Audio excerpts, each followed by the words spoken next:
ನಮಸ್ತೆ ಎಲ್ಲರಿಗೂ welcome back to my YouTube channel. Gruhalakshmi ಯೋಜನೆಯ ಅಪ್ಡೇಟ್ಗೆ ತಮ್ಮೆಲ್ಲರಿಗೂ ಕೂಡ ಆತ್ಮೀಯವಾದ ಸ್ವಾಗತ. ಇವತ್ತಿನ ಈ ಒಂದು ವಿಡಿಯೋದಲ್ಲಿ ಗೃಹಲಕ್ಷ್ಮಿ ಯೋಜನೆಯ ಫಲಾನುಭವಿಗಳಿಗೆ ಗೃಹಲಕ್ಷ್ಮಿ ಯೋಜನೆಯ 27ನೇ ಕಂತು ಹಾಗೆಯೇ 28ನೇ ಕಂತಿನ ಬಗ್ಗೆ ಒಂದು ಮುಖ್ಯವಾದ ಮಾಹಿತಿ ಇದೆ. ಅದರ ಜೊತೆಯಲ್ಲಿ ಪಿಎಂ ಕಿಸಾನ್ ಯೋಜನೆಯ ಹಣ ನಿನ್ನೆಯಿಂದ ಜಮಾ ಆಗುತ್ತೆ ಅಂತ ಹೇಳಿ ನಾನು ನಿಮಗೆ ತಿಳಿಸ್ಕೊಟ್ಟಿದ್ದೆ. ಈಗ ಹಾಗಾದ್ರೆ ಹಣ ಜಮಾ ಆಗ್ತಾ ಇದೆಯಾ ಇಲ್ವಾ ಅನ್ನೋದ್ರ ಬಗ್ಗೆ ಕೂಡ ಮಾಹಿತಿಯನ್ನು ತಿಳಿಸ್ಕೊಡ್ತೀನಿ. ಅದರ ಜೊತೆಯಲ್ಲಿ ನಿಮ್ಗೆಲ್ಲರಿಗೂ ಕೂಡ ಗೊತ್ತೇ ಇದೆ, ಗೃಹಲಕ್ಷ್ಮಿ ಯೋಜನೆಯ ಫಲಾನುಭವಿಗಳಿಗೆ ಕೆಲವೊಬ್ಬರಿಗೆ 4,000 ರೂಪಾಯಿ ಹಣ ಜಮಾ ಆಗಿದೆ.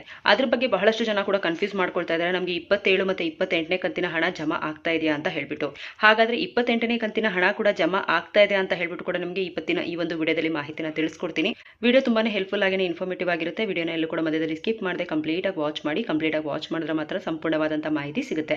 ವಿಡಿಯೋ ಶುರು ಮಾಡೋದಕ್ಕಿಂತ ಮುಂಚೆ ನೀವೇನಾದ್ರೂ ಫಸ್ಟ್ ಟೈಮ್ ನಮ್ಮ ಚಾನಲ್ಗೆ ಭೇಟಿ ಕೊಟ್ಟಿದ್ರೆ, ಇನ್ನೂ ಕೂಡ ಚಾನಲ್ಗೆ ಸಬ್ಸ್ಕ್ರೈಬ್ ಮಾಡ್ಕೊಂಡಿಲ್ಲ ಅಂತಂದ್ರೆ ಚಾನಲ್ಗೆ ಸಬ್ಸ್ಕ್ರೈಬ್ ಮಾಡ್ಕೊಳ್ಳಿ. ಹಾಗೆ ವಿಡಿಯೋ ಒಂದು ಲೈಕ್ ಕೊಟ್ಬಿಟ್ಟು ವಿಡಿಯೋ ನೋಡೋದಕ್ಕೆ ಶುರು ಮಾಡಿ.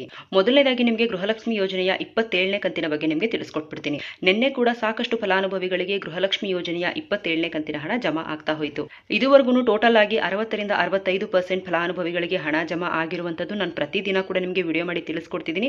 ಡೇ ಬೈ ಡೇ ಇಲ್ಲೇನು ಹಣ ಜಮಾ ಆಗ್ತಿದೆ ಅದು ಇನ್ಕ್ರೀಸ್ ಆಗ್ತಾನೆ ಇದೆ. ಇನ್ನು ಕೆಲವೊಂದಿಷ್ಟು ಜಿಲ್ಲೆಗಳಿಗೆ, ದಕ್ಷಿಣ ಕನ್ನಡ ಜಿಲ್ಲೆ ಆಗಿರ್ಬೋದು, ಕೊಡಗು ಜಿಲ್ಲೆ ಆಗಿರ್ಬೋದು, ಇನ್ನೂ ಕೆಲವೊಂದಿಷ್ಟು ಜಿಲ್ಲೆಗಳಿಗೆ ಹಣ ಬರೋದು ಬಾಕಿ ಇದೆ. ಖಂಡಿತವಾಗ್ಲೂ ನಿಮಗೆ ಆದಷ್ಟು ಬೇಗ ಜಮಾ ಆಗುತ್ತೆ. ಇನ್ನು ಕೇವಲ 60ರಿಂದ 65% ಫಲಾನುಭವಿಗಳಿಗೆ ಹಣ ಜಮಾ ಆಗಿದೆ. ಅದರಲ್ಲೂ ಸಹ ಇದೇ ಮಾರ್ಚ್ 9ನೇ ತಾರೀಕಿನಿಂದ ಇಲ್ಲಿಯವರೆಗೂ ಇಷ್ಟು ಫಾಸ್ಟ್ ಆಗಿ 60ರಿಂದ 65% ಫಲಾನುಭವಿಗಳಿಗೆ ಹಣ ಜಮಾ ಆಗಿದೆ ಅಂತ ಅಂದ್ರೆ ಇನ್ನೊಂದು 3-4 ದಿನದಲ್ಲಿ ನಿಮ್ಗೆಲ್ರಿಗೂ ಕೂಡ, ಯಾರಿಗೆಲ್ಲ ಇನ್ನು 35ರಿಂದ 40% ಫಲಾನುಭವಿಗಳಿಗೆ ಹಣ ಬರೋದು ಬಾಕಿ ಇದೆ, ನಿಮ್ಗೆಲ್ರಿಗೂ ಕೂಡ ಆದಷ್ಟು ಬೇಗ ಹಣ ಜಮಾ ಆಗುತ್ತೆ.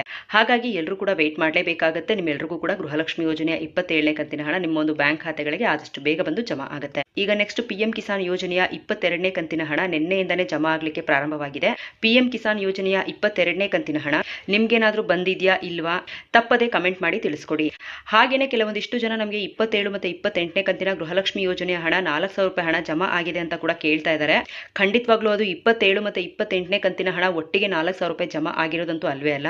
ಯಾರ್ಯಾರಿಗೆಲ್ಲ 26ನೇ ಕಂತಿನ ಹಣ ಪೆಂಡಿಂಗ್ ಇತ್ತು ನೋಡಿ, ಅದು ಇವಾಗ ನಿಮಗೆ ಜಮಾ ಆಗ್ತಿದೆ. ಮೊದಲಿಗೆ 26ನೇ ಕಂತಿನ 2,000 ರೂಪಾಯಿ ಹಣ ಜಮಾ ಆಗಿರುತ್ತೆ. ಅದಾದ ನಂತರ ನಿಮಗೆ 27ನೇ ಕಂತಿನ 2,000 ರೂಪಾಯಿ ಹಣ ಮತ್ತೆ ಬಂದಿರುತ್ತೆ. ಈಗ ಕಳೆದ 2-3 ದಿನಗಳ ಹಿಂದೆ ನಿಮಗೆ 2,000 ಬಂದಿದೆ, ಮತ್ತೆ ಇವತ್ತು 2,000 ರೂಪಾಯಿ ಹಣ ಬಂದಿದೆ ಅಂದ್ರೆ ಅದು ಯಾರಿಗೆಲ್ಲ ನಿಮಗೆ 26ನೇ ಕಂತಿನ ಹಣ ಪೆಂಡಿಂಗ್ ಇತ್ತು ನೋಡಿ, ಆ 26ನೇ ಕಂತಿನ ಹಣ ಏನ್ ಪೆಂಡಿಂಗ್ ಇತ್ತು ಆ ಒಂದು ಹಣ ಜಮಾ ಆಗಿದೆ. ಅದರ ಜೊತೆಯಲ್ಲಿ ಇವಾಗ ಬಿಡುಗಡೆ ಆಗಿರುವಂತಹ 27ನೇ ಕಂತಿನ ಗೃಹಲಕ್ಷ್ಮಿ ಯೋಜನೆಯ 2,000 ರೂಪಾಯಿ ಹಣ ಕೂಡ ಜಮಾ ಆಗಿದೆ ಅಂತಾನೆ ಹೇಳ್ಬೋದು. ಇನ್ನು 28ನೇ ಕಂತಿನ ಗೃಹಲಕ್ಷ್ಮಿ ಯೋಜನೆಯ ಹಣ ಇದುವರೆಗೂ ಸಹ ಸರ್ಕಾರದ ಕಡೆಯಿಂದನೇ ಬಿಡುಗಡೆ ಆಗಿಲ್ಲ.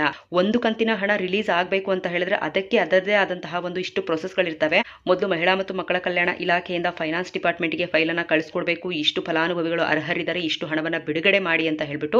ಅದಾದ್ಮೇಲೆ ಫೈನಾನ್ಸ್ ಡಿಪಾರ್ಟ್ಮೆಂಟ್ನವರು ಆ ಒಂದು ಫೈಲ್ ಅನ್ನ ಚೆಕ್ ಮಾಡಿ ಎಷ್ಟು ಹಣವನ್ನ ಕಳಿಸಬೇಕು ಅಂತ ಹೇಳಿ ಎಲ್ಲವನ್ನ ಪರಿಶೀಲನೆ ಮಾಡಿ ಅದಾದ ನಂತರ ಫೈನಾನ್ಸ್ ಡಿಪಾರ್ಟ್ಮೆಂಟ್ ಇಂದ ಮಹಿಳಾ ಮತ್ತು ಮಕ್ಕಳ ಕಲ್ಯಾಣ ಇಲಾಖೆಗೆ ಹಣ ಬಿಡುಗಡೆ ಮಾಡ್ತಾರೆ. ಅಲ್ಲಿಂದ 10ರಿಂದ 15 ದಿನ ಕಾಲಾವಕಾಶ ಬೇಕಾಗುತ್ತೆ ಫಲಾನುಭವಿಗಳ ಖಾತೆಗಳಿಗೆ ಹಣ ಜಮಾ ಆಗ್ಲಿಕ್ಕೆ.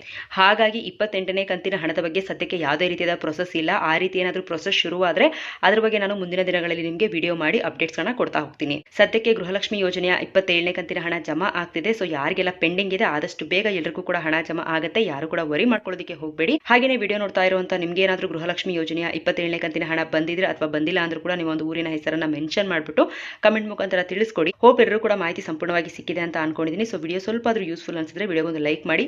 ಇದಾಗಿತ್ತು ಇವತ್ತಿನ ಗೃಹಲಕ್ಷ್ಮಿ ಯೋಜನೆಯ ಅಪ್ಡೇಟ್. ಇದೇ ರೀತಿಯಾದ ಹೆಚ್ಚು ಅಪ್ಡೇಟ್ಸ್ ಗಳನ್ನ ಪ್ರತಿನಿತ್ಯ ಪಡ್ಕೋಬೇಕು ಅಂತ ಹೇಳಿದ್ರೆ ನಮ್ಮೊಂದು ಚಾನಲ್ಗೆ ಸಬ್ಸ್ಕ್ರೈಬ್ ಮಾಡ್ಕೊಳ್ಳಿ. ಕೊನೆವರೆಗೂ ಯಾರೆಲ್ಲ ವಿಡಿಯೋ ನೋಡಿದ್ರು ಅವ್ರಿಗೆಲ್ಲರಿಗೂ ಕೂಡ ಧನ್ಯವಾದಗಳು.